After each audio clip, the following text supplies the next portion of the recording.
Also, we started like focus on uh, bringing the possibility for every entrepreneur, from small entrepreneurs to big brands, to have their own online store Yeah. with autonomy, easy to use.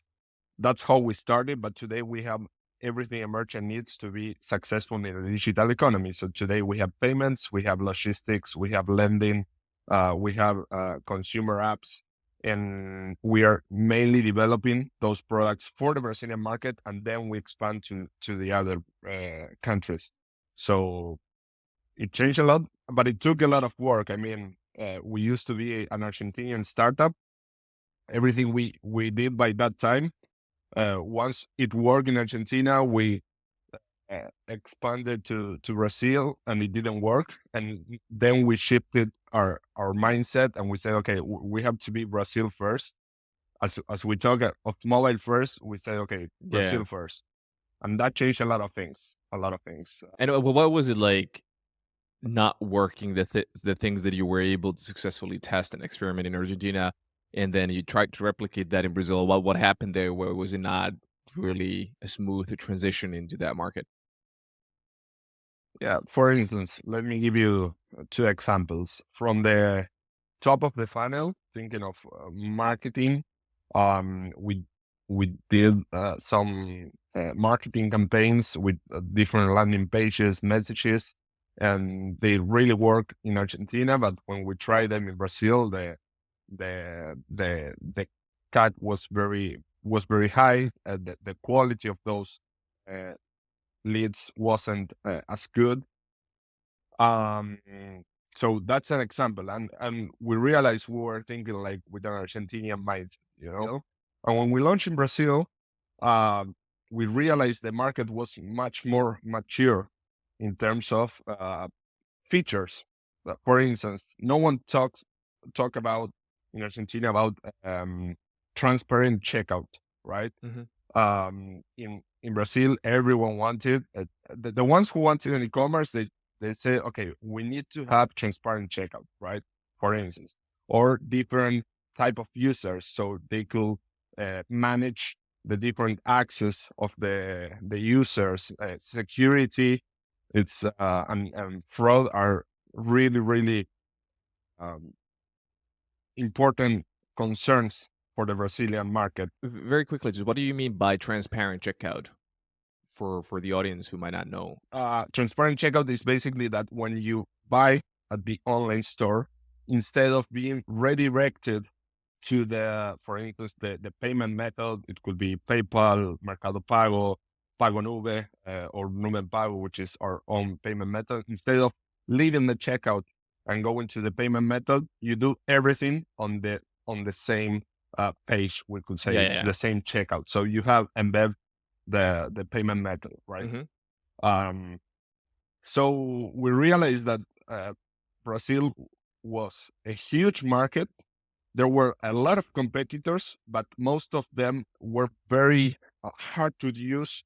If you want to try and start your own online store, you have to feel like it was like a crazy form with a lot of information. It was like it seems like a form for the government, you know, And to whom did you have to file who did you need to submit this form? to different companies that were offering the e-commerce platform. But it wasn't this concept of software as a service, Hmm. pretty easy to use. It was like it was like an old concept of software. Yeah. Yeah, yeah, So we realized that even though there were a lot of competitors, most of them we thought or they will change and adapt or they will die. yeah. And and we have room to start helping merchants from Brazil, but again, we realized that our product wasn't good enough for the type of merchant we faced in Brazil. So um, after 2 years, we became a Brazilian first company. And Ale, why did you choose Brazil? Because normally people don't encourage entrepreneurs to go to Brazil first if you're Spanish speaking. Was it because you already had clients there, or what was the reason aside from And the huge market? and especially Argentinians who seem to be Yeah, afraid to go into Brazilian I market. don't know if it's afraid, but they don't seem to trust Argentinians well for a reason or two. Well, we have many, not many, but we have very successful companies started in Argentina and Brazil being their first market, like Mercado Libre, the Colar by the time, Whole Cheese, as well, OLX actually. I forget. I think there are a couple of more there. But why we choose Brazil?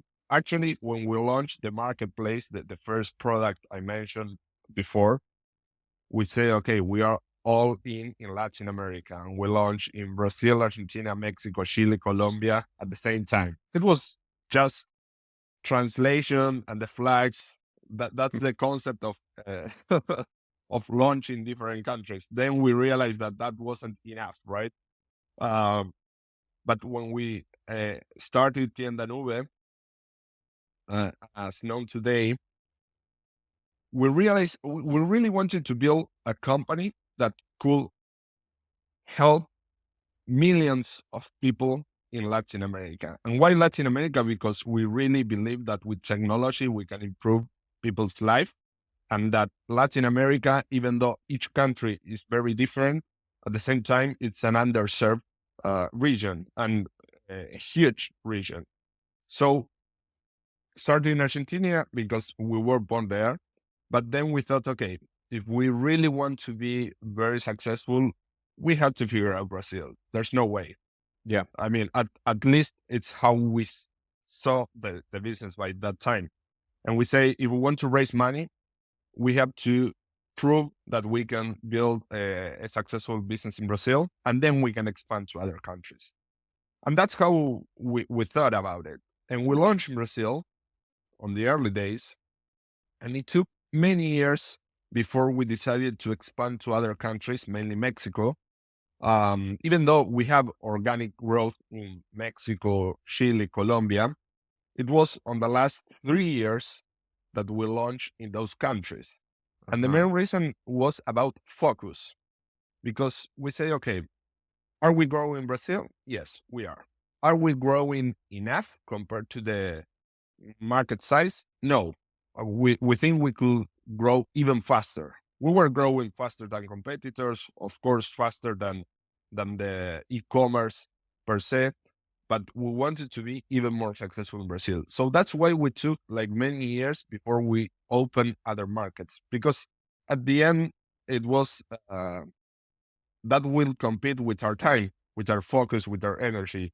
And in the last 3 years, when we raised the higher rounds, that's when we decided, okay, now it's time to invest part of the capital we have and the resources, the team, the energy to start building the other countries. But we have to be clear that Brazil, it's our main priority.